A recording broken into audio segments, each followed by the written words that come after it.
Et salut à tous, c'est Monsieur CSS3 et quel plaisir de vous retrouver aujourd'hui pour une nouvelle vidéo que je vous présente devant vos yeux. Voilà, donc la vidéo ça va s'appeler le système de grilles. Donc vous vous en doutez, nous allons faire des grilles en CSS pour placer vos éléments quand vous créerez votre site internet. Voilà. Donc déjà en premier je tiens à remercier tous mes abonnés puisque vous êtes plus de 50 abonnés sur ma chaîne et ça me fait vraiment plaisir, voilà. Donc sur ce on va commencer, voilà. Alors, pour avoir un système de grille, il vous faudra choisir un nombre. Donc ce nombre en fait va être le nombre de colonnes que vous allez utiliser en fait pour votre site. Donc en fait vous allez prendre un nombre, donc par exemple 6, 12, 24, voilà, donc, et vous remarquerez que ce n'est que des nombres pairs. Pourquoi des nombres pairs? Parce que des nombres pairs ça simplifie beaucoup la vie, et qu'en général dans un site on met pas de nombre impair de colonnes, à part si vous voulez un truc spécial, et dans ce cas là on verra peut-être au fil de la vidéo comment faire justement des grilles en nombre impair. Bref, voilà. Donc en général le nombre maximal de colonnes on prend en nombre pair. Voilà. Donc ce nombre en fait va vous servir justement à définir la largeur des colonnes. Voilà. Puisqu'en fait vous allez diviser, vous allez utiliser ce nombre en fait pour diviser la largeur totale de votre élément. Donc la largeur totale de votre élément en général c'est une div, hein. Voilà, ou directement en fait le body en fait, enfin la largeur directement du navigateur. Voilà. Alors bien entendu peut-être que certains le savent ou le savent pas, et ceux qui savent vous allez me dire bah, ça on le sait déjà, tu m'apprends rien quoi. Mais rien ne vaut mieux en fait qu'un rappel. Voilà. Donc sur ce, passons à l'action. Une fois que vous avez ouvert votre éditeur de texte, vous pouvez à présent maintenant commencer le code. Voilà. Alors, je vous explique un peu ce que j'ai fait. Donc j'ai créé un dossier grid dans lequel j'ai mis un dossier CSS dans lequel il y a le grid.css et un index.html avec un titre, voilà, un meta carsatuité fluide pour les caractères. Et voilà, donc après j'ai mis le lien. Donc on va commencer tout de suite dans le CSS, voilà. Donc j'ai commencé après à écrire les colonnes, vous voyez, parce que sinon ça aurait mis du temps sur la vidéo. Puis comme ça m'évite de faire une pause et de tout écrire. Et voilà. Donc alors, ce que vous pouvez voir, juste avant de vous expliquer, hein, donc là il y a du préécrit. Col-1, col-2, ça n'influe pas par rapport au code HTML, hein, ce sont des classes. Voilà. Alors, donc la petite étoile, voilà. Donc ici il y a la petite étoile là. Donc j'ai mis tous les éléments qui sont en box sizing border box. Donc pour ceux qui ne savent pas ce que c'est le border box, c'est pour l'imbrication des éléments. Et donc du coup sur cet navigateur il y a des petits bugs d'imbrication des éléments. Et donc du coup le box sizing border box est là pour enlever ces bugs. Donc je les ai mis exprès pour qu'il n'y ait pas de bugs quand on fait notre système de grille. Quand on va faire notre système de grille. Ensuite dans le body j'ai mis un font size à 12 points, voilà, donc en gros c'est font size normal, hein. Bref, et donc ce qu'on pourrait rajouter aussi c'est un font family sans serif, voilà, et c'est fini. Parce que la police de base est moche. Voilà. Donc ensuite ce que j'ai fait en fait c'est que je vais faire un point content, je vais créer une classe point content où dedans je vais mettre en fait un width excusez-moi, je vais mettre une margin auto déjà, donc 0 auto, donc il n'y a pas de problème, donc c'est margin 0 de bas, d'en haut en bas, et une margin auto justement droite et gauche. Donc, en gros, ce qui fait que l'élément sera centré. Voilà. Et on peut mettre un width excusez-moi, à 100%. Donc ce que vous pouvez faire aussi c'est mettre un max width, donc le max width, on peut le mettre à 1600 pixels, à 1200 pixels, on peut le mettre à tout ce qu'on veut. Donc moi je vais pas mettre de max width, sauf en cas vous verrez plus tard dans ma vidéo si jamais ça ne marche pas. Voilà, donc ensuite le point content ce sera l'élément parent de tout en fait. Voilà, donc avec un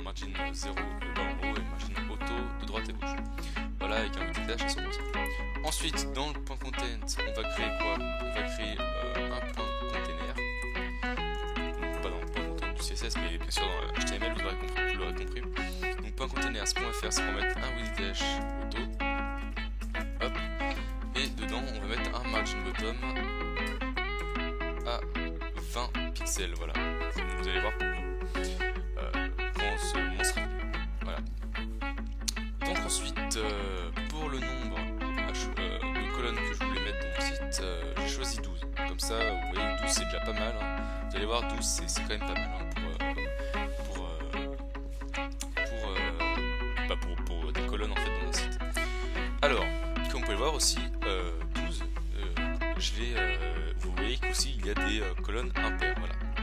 Donc ce qu'on va faire en fait pour définir le WDTH en fait de tout ça, on va utiliser la calculatrice bien entendu, puisque calculatrice c'est un peu dur.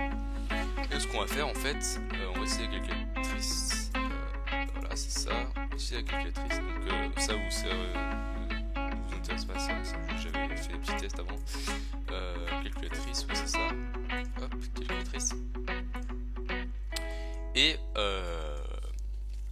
donc ce qu'on va faire en fait c'est qu'on va prendre 100% en fait divisé par 12. Voilà. Donc divisé par 12. Voilà. Tac. Donc 100% divisé par 12 ça nous donne 8,33. Voilà. Donc en fait ce qu'on va faire, donc déjà on sait que le premier nombre c'est 8,33%. Hop. Et donc du coup ce qu'on fait en fait c'est qu'on prend 8,33 et plus on fait 8,33 en fait plus 8,33 pour ajouter en fait à la colonne 2. Donc 8,33 plus 8,33 c'est facile, ça fait 16,66. Donc ça fait 16,66. Donc à chaque fois on répète la même opération. Et donc aussi donc ça fait là si on rajoute 8,33 ça nous fait exactement 24,99. Voilà. Mais bon qu'on peut arrondir et donc on va mettre 25%. Comme on va arrondir ici, donc ça va faire du 75%. Et comme aussi on va arrondir à 6% qui nous fera du 50%. Voilà. Donc, puisque 25, 50, 75, 100, vous en aurez, vous le doutez.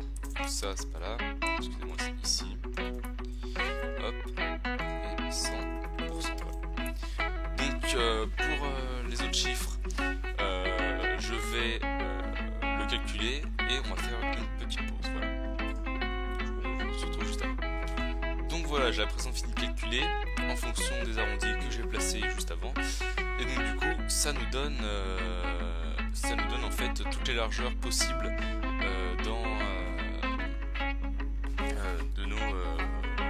de nos colonnes. Voilà.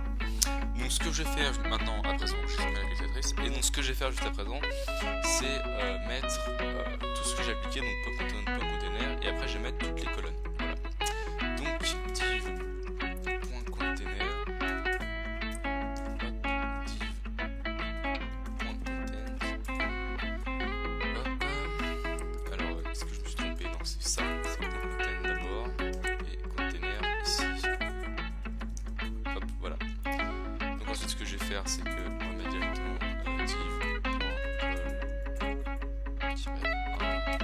hop, et j'ai une petite pause pour mettre tout ça. Donc j'ai à présent fini de mettre toutes mes divs en classe de col 1 jusqu'à col 12. Et ce que je vais mettre dedans maintenant, c'est que je vais mettre un lorem, hop, comme ça. Comme ça vous verrez bien que ça devient de plus en plus grand, voilà. Donc ça va de 1, voilà, donc la colonne 1 elle est toute ici, vous pouvez voir.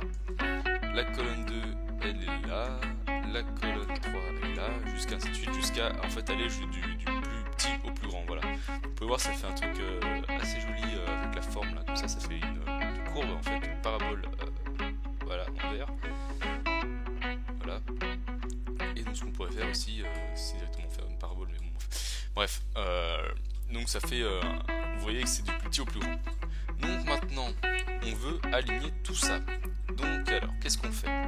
Eh oui, voilà, maintenant on se pose la question, qu'est-ce qu'on fait maintenant quand on a ça? Donc j'ai préparé déjà les éléments pour juste après, donc voilà. Hop, hop, hop. C'est trouvé, hop, hop, tac. Donc vous pouvez voir c'est toujours en fait en dessous. Voilà. Donc qu'est-ce qu'on fait? Donc on se met juste après ça, voilà. Et comme en fait tous les éléments en fait vont porter le même truc en fait, on va tout mettre dans les mêmes crochets. Donc ce qu'on fait en premier, c'est qu'on met un float left pour qu'il y ait un float left. On peut mettre ça comme ça ou comme ça. Donc, je préfère mettre comme ça, comme ça. On va mettre un float left, excusez-moi. Qu'est-ce qu'on met d'autre? On va mettre en position relative, puisque en float left, la position est relative, donc on va forcer la position en relative. Qu'est-ce qu'on peut mettre d'autre aussi? Alors après ça en fonction de ce que je verrai sur le navigateur. Position relative. Et bien entendu, on va mettre les margins, les paddings, excusez-moi. Parce que là vous voyez, en fait, là si je mets un float left, si je mets que ça, vous voyez qu'en fait ça s'aligne bien correctement. Et vous voyez qu'en fait là ici, là, il n'y a pas assez d'espace en fait. Donc moi en fait ce que je vais faire c'est que moi je trouve qu'il n'y a pas assez d'espace, donc en fait ce que je vais faire c'est que je vais mettre padding en fait, je vais mettre un padding, ça je vais mettre à 0 pixels, hop, et ça je vais mettre à 20 pixels. Donc en fait ça fait en fait le padding top en fait et le padding bottom sont à 0% et le padding left et le padding right sont à 20%. Voilà. Donc normalement quand je fais ça, tac, vous voyez qu'il y a plus d'espace. Voilà. Donc j'ai juste mis en fait les paddings à 20%. Parce qu'en fait, si on allait mettre des divs en fait directement dans les cols en fait, dans les colonnes, et la div aurait pris en fait toute la place de la colonne et il n'y aurait pas eu d'espace.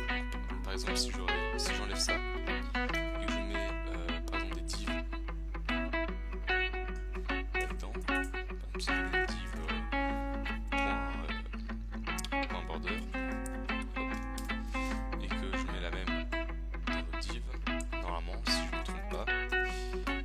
Elle se colle, voilà. Donc, on va rajouter une point border. Voilà. Et on met border. Excusez-moi, un pixel solide black. Excusez-moi, black. Et on met un height à 40 pixels pour qu'on voit à peu près la taille. Voilà. Donc vous voyez que en fait les divs se touchent et donc du coup en fait c'est pas beau, en fait c'est pas esthétique. Donc en fait ce qu'on rajoute c'est directement ça en fait. Hop, hop. Donc je vais faire ça en fait, CTRL C, je vais faire CTRL Z. Hop. C'est Y. Ouais, ça marche plus. Donc je suis obligé de tout refaire. Excusez-moi. Je vais faire une petite pause et on se retrouve juste après le padding, ok. Et voilà, donc j'ai mis le padding dans tous les éléments. Donc padding, voilà, donc je vais expliquer là pour le haut et le bas et le droite et gauche.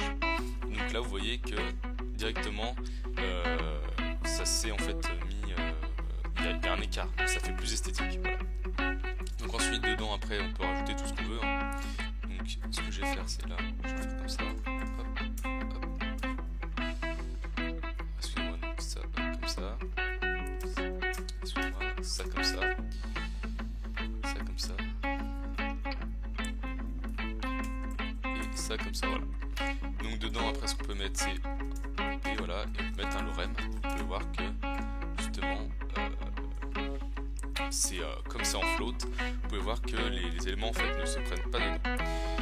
Alors comment faut faire pour justement que les éléments soient pris en compte dedans? Alors c'est très simple.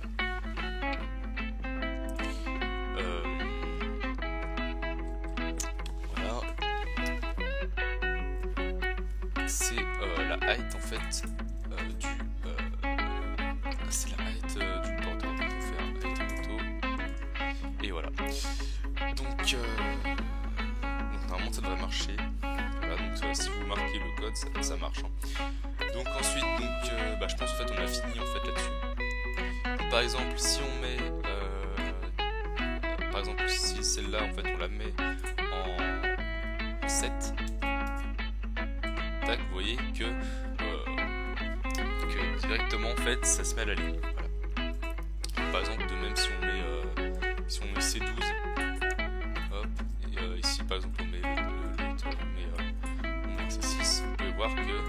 il y a un C12 et là il y a un C6. Voilà. Alors ensuite, donc en fait, comment faire pour que quand ça se met à la ligne, ce soit espacé. Alors, ce qu'on va faire directement en fait, c'est qu'on va directement faire tac, hop, hop, hop. Et ce qu'on fait, c'est qu'on met un margin en fait directement bottom à 1 pixel. Hop, et normalement tout se passe bien. Voilà. Donc en général, ça on ne met pas dans les grilles et en général on fait des classes exprès pour que ce soit espacé. Voilà. Donc cette vidéo en fait est à présent finie en fait. Il n'y a pas d'autre chose à rajouter, hein. Je vais juste montrer comment on faisait des grilles. Donc surtout le float left. La position relative pour forcer la position relative quand c'est en float. Et le padding si vous voulez des espaces dans vos colonnes.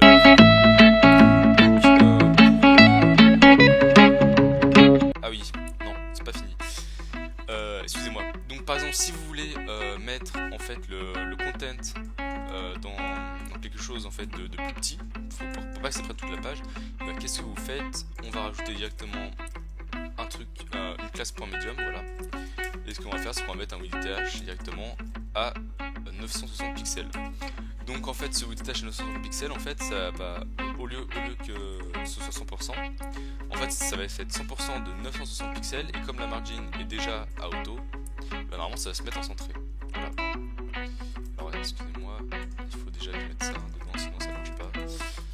Hop, medium. Et vous pouvez voir que ça se met directement à la bonne échelle.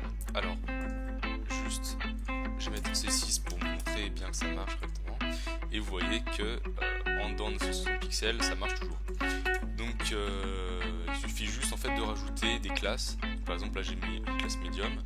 Comme j'aurais pu mettre une classe small. Point small. Excusez-moi.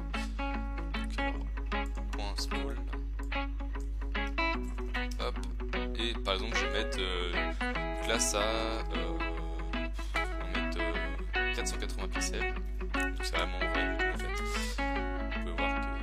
Alors, il faut juste que je range la pas encore. Hop. Et vous pouvez voir que c'est vraiment tout petit, mais que ça marche toujours. Voilà, quoi que le content soit fuel, soit medium, soit small. Voilà. Donc j'espère que cette vidéo en fait, vous a vraiment appris quelque chose. J'espère que ça vous a plu aussi. Donc ça a été un peu trop, ça a été un peu long, excusez-moi. Je vais peut-être parler un peu en disant, mais franchement là, il est dans une période de chaleur, il fait vraiment très chaud, donc je suis vraiment fatigué. Donc j'espère que ça vous a plu. N'hésitez pas à mettre un max de pouces bleus, partager la vidéo. Et vous pouvez évidemment vous abonner à ma chaîne. Voilà. Donc système de grille très simple, vous voyez que c'est vraiment pas long à faire et ça marche vraiment du tonnerre de Dieu. Alors cette vidéo ça va se finir et n'oubliez pas de vous abonner à ma chaîne. Allez, au revoir.